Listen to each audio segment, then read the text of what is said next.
ನಿಮ್ಮ ಮನೆಯಲ್ಲಿ ಈ 6 ಪುಟ್ಟ ಬದಲಾವಣೆಗಳನ್ನು ಮಾಡಿದರೆ ಲಕ್ಷ್ಮಿ ಸದಾ ನಿಮ್ಮ ಮನೆಯಲ್ಲಿ ನೆಲೆಸಿರುತ್ತಾಳಂತೆ. ಯಾವ ಮನೆ ಸ್ವಚ್ಛವಾಗಿರುವುದು ಆ ಮನೆಯಲ್ಲಿ ಲಕ್ಷ್ಮಿ ನೆಲೆಸಿರುತ್ತಾಳೆ. ಹಬ್ಬ ಹರಿದಿನಗಳಲ್ಲಿ ಮನೆಯನ್ನು ಸ್ವಚ್ಛ ಮಾಡುವುದು ಬೇರೆ, ಆದರೆ ಪ್ರತಿದಿನವೂ ಸಮಯವಾದಾಗ ಸ್ವಲ್ಪ ಸ್ವಲ್ಪವೇ ಸ್ವಚ್ಛ ಮಾಡುವುದರಿಂದ ಮನೆಯು ಸದಾ ಸುಂದರವಾಗಿ ಕಾಣಿಸುತ್ತದೆ ಮತ್ತು ಹಬ್ಬ ಹರಿದಿನಗಳಲ್ಲಿ ಹೆಚ್ಚಿನ ಕೆಲಸಗಳನ್ನು ಮಾಡುವುದು ತಪ್ಪುತ್ತದೆ. ಮನೆಯ ಒಳಗಡೆ ಬರುವಾಗ ಬಾಗಿಲಲ್ಲಿ ಪಾದರಕ್ಷೆಗಳು ಕಾಣದಂತೆ ಇಡಬೇಕು. ಮನೆಯ ಬಾಗಿಲಿಗೆ ಸದಾ ಅರಿಶಿಣ ಕುಂಕುಮವನ್ನು ಇಟ್ಟು ರಂಗೋಲಿಯನ್ನು ಹಾಕಿ ಹೂವನ್ನು ಇಡಬೇಕು. ತಳಿರು ತೋರಣದಿಂದ ಅಲಂಕೃತವಾದ ಮನೆಯನ್ನು ಲಕ್ಷ್ಮೀದೇವಿ ಇಷ್ಟಪಡುತ್ತಾಳೆ. ಸಾಮಾನ್ಯವಾಗಿ ಎಲ್ಲರ ಮನೆಯಲ್ಲೂ ತುಳಸಿ ಗಿಡವನ್ನು ಇಡುವ ಪದ್ಧತಿ ಇರುತ್ತದೆ. ಪ್ರತಿನಿತ್ಯ ದೇವರಿಗೆ ಪೂಜೆ ಮಾಡುವ ಸಮಯದಲ್ಲಿ ತುಳಸಿ ಕಟ್ಟೆಗೂ ಪೂಜೆ ಮಾಡುವುದು ಉತ್ತಮ.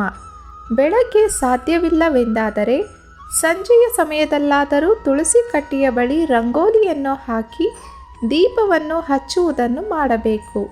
ಆದರೆ ಸಂಜೆಯ ಸಮಯದಲ್ಲಿ ತುಳಸಿಯನ್ನು ಮುಟ್ಟುವುದಾಗಲಿ ಅಥವಾ ಕೀಳುವುದಾಗಲಿ ಮಾಡಬಾರದು. ವಾಸ್ತು ಬಾಗಿಲಿನ ಅಕ್ಕಪಕ್ಕ ಅರಿಶಿಣ ಕುಂಕುಮವನ್ನು ಇಟ್ಟು ಹೂವನ್ನು ಇಡಬೇಕು. ಮನೆಯ ವರಾಂಡದಲ್ಲಿ ಕಸಕಡ್ಡಿಗಳು ಬೀಳದಂತೆ ಪ್ರತಿದಿನವೂ ಗುಡಿಸಬೇಕು. ಹಾಗೆಯೇ ಮನೆಯಲ್ಲಿ ಎಲ್ಲೂ ಜೇಡರ ಬಲೆ ಕಟ್ಟಿರಬಾರದು. ಇನ್ನು ದೇವರ ಮನೆಯ ಬಗ್ಗೆ ಹೇಳುವುದಾದರೆ ದೇವರ ಮನೆಯಂತೂ ಸದಾ ಸ್ವಚ್ಛ ಶುಚಿಯಾಗಿ ಇರಬೇಕು. ದೇವರ ಮನೆಯಲ್ಲಿ ಶಂಖ ಗಂಟೆ ಇರಲೇಬೇಕು. ಇದರೊಂದಿಗೆ ನೀರು ತುಂಬಿದ ಪಾತ್ರೆ ದೇವರ ಮುಂದೆ ಇರಿಸಬೇಕು. ದೇವರಿಗೆ ತುಪ್ಪದ ದೀಪವನ್ನು ಹಚ್ಚುವುದು ಶ್ರೇಷ್ಠವೆಂದು ಹೇಳಲಾಗುತ್ತದೆ. ಆದರೆ ಎಲ್ಲರಿಗೂ ಎಲ್ಲ ಕಾಲದಲ್ಲೂ ತುಪ್ಪದ ದೀಪವನ್ನೇ ಉರಿಸಲು ಸಾಧ್ಯವಿಲ್ಲ. ಹಾಗಾಗಿ ಎಣ್ಣೆಯ ದೀಪವನ್ನಾದರೂ ಹಚ್ಚಬೇಕು. ಮಲಗುವ ಕೋಣೆಯಲ್ಲಿ ಉಪಯೋಗಿಸುವ ಹಾಸಿಗೆ ಹೊದಿಕೆಗಳನ್ನು ಪ್ರತಿನಿತ್ಯ ಎತ್ತಿಡಬೇಕು. ಒಂದು ವೇಳೆ ಮಲಗಲು ಮಂಚವನ್ನು ಉಪಯೋಗಿಸುತ್ತಿದ್ದರೆ ಮಂಚದ ಮೇಲ್ಭಾಗದಲ್ಲಿ ಒಂದು ಹೊದಿಕೆಯನ್ನು ಸುಕ್ಕಾಗದಂತೆ ಹಾಕಬೇಕು.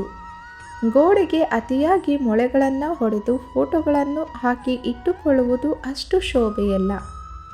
ಮನೆಯಲ್ಲಿ ಸುಟ್ಟ ಬಟ್ಟೆಗಳನ್ನು ಇಟ್ಟುಕೊಳ್ಳುವುದು ಒಳ್ಳೆಯದಲ್ಲ. ಹಾಗೆಯೇ ಪಾದರಕ್ಷೆಗಳನ್ನು ಒಂದು ಮೂಲೆಯಲ್ಲಿ ಇಟ್ಟುಕೊಳ್ಳುವ ಪದ್ಧತಿ ಮಾಡಿಕೊಳ್ಳಬೇಕು. ಪ್ರತಿನಿತ್ಯ ಅದೇ ಜಾಗದಲ್ಲಿ ಜೋಡಿಯಾಗಿ ಪಾದರಕ್ಷೆಗಳನ್ನು ಇಡುವುದು ಉತ್ತಮ.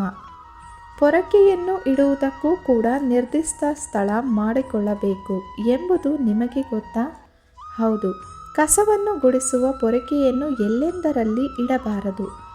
ಅದಕ್ಕೂ ಒಂದು ನಿರ್ದಿಷ್ಟ ಸ್ಥಳವನ್ನು ರೂಢಿಯಲ್ಲಿಟ್ಟು ಪ್ರತಿನಿತ್ಯ ಆ ಜಾಗದಲ್ಲೇ ಪೊರಕೆಯನ್ನು ಇಡಬೇಕು. ಎಲ್ಲ ದೇವರಿಗೂ ಅದರದ್ದೇ ಆದ ಪೂಜಾ ಪುನಸ್ಕಾರಗಳು ಮತ್ತು ನೈವೇದ್ಯ ಕ್ರಮಗಳು ಇರುತ್ತವೆ. ಹಾಗಾಗಿ ಎಲ್ಲ ದೇವರ ಫೋಟೋಗಳನ್ನು ಅಥವಾ ವಿಗ್ರಹಗಳನ್ನು ಇಟ್ಟುಕೊಳ್ಳುವುದು ಉತ್ತಮವಲ್ಲ.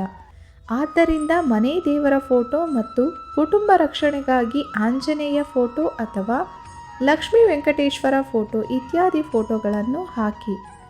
ಗತಿಸಿ ಹೋದವರ ಫೋಟೋವನ್ನು ಮನೆಯ ಪಶ್ಚಿಮ ದಿಕ್ಕಿನಲ್ಲಿ ಹಾಕಿ ನಾವು ಪೂರ್ವ ದಿಕ್ಕಿನಲ್ಲಿ ನೋಡುವುದರಿಂದ ಪಿತೃದೇವತೆಗಳಿಗೆ ಸಾಕಷ್ಟು ನೆಮ್ಮದಿ ಇರುತ್ತದೆ.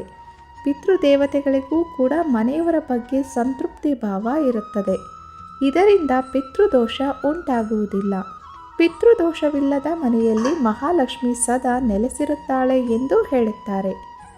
ನಾವು ಮಾಡುವ ಸಣ್ಣ ಪುಟ್ಟ ಕೆಲಸಗಳು ಕೂಡ ಲಕ್ಷ್ಮಿ ನಮ್ಮ ಮನೆಯಲ್ಲಿ ನೆಲೆಸಲು ತೊಂದರೆಯಾಗುವಂತೆ ಮಾಡುತ್ತದೆ.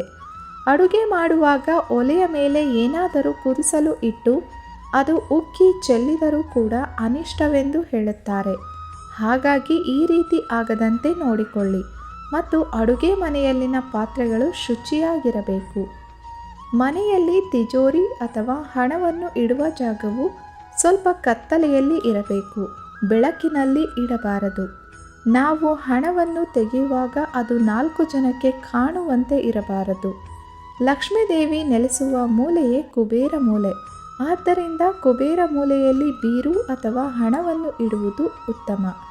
ಆಗ ಕುಬೇರ ಲಕ್ಷ್ಮಿ ಅಥವಾ ಲಕ್ಷ್ಮಿಯ ಅನುಗ್ರಹ ಸಿಗಲು ಸಾಧ್ಯ.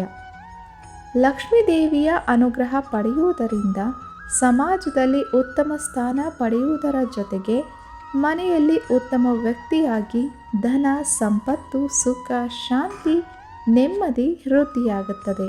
ಸ್ನೇಹಿತರೆ, ಈ ಮಾಹಿತಿ ನಿಮಗೆ ಇಷ್ಟವಾಯಿತೆಂದು ಭಾವಿಸುತ್ತೇನೆ.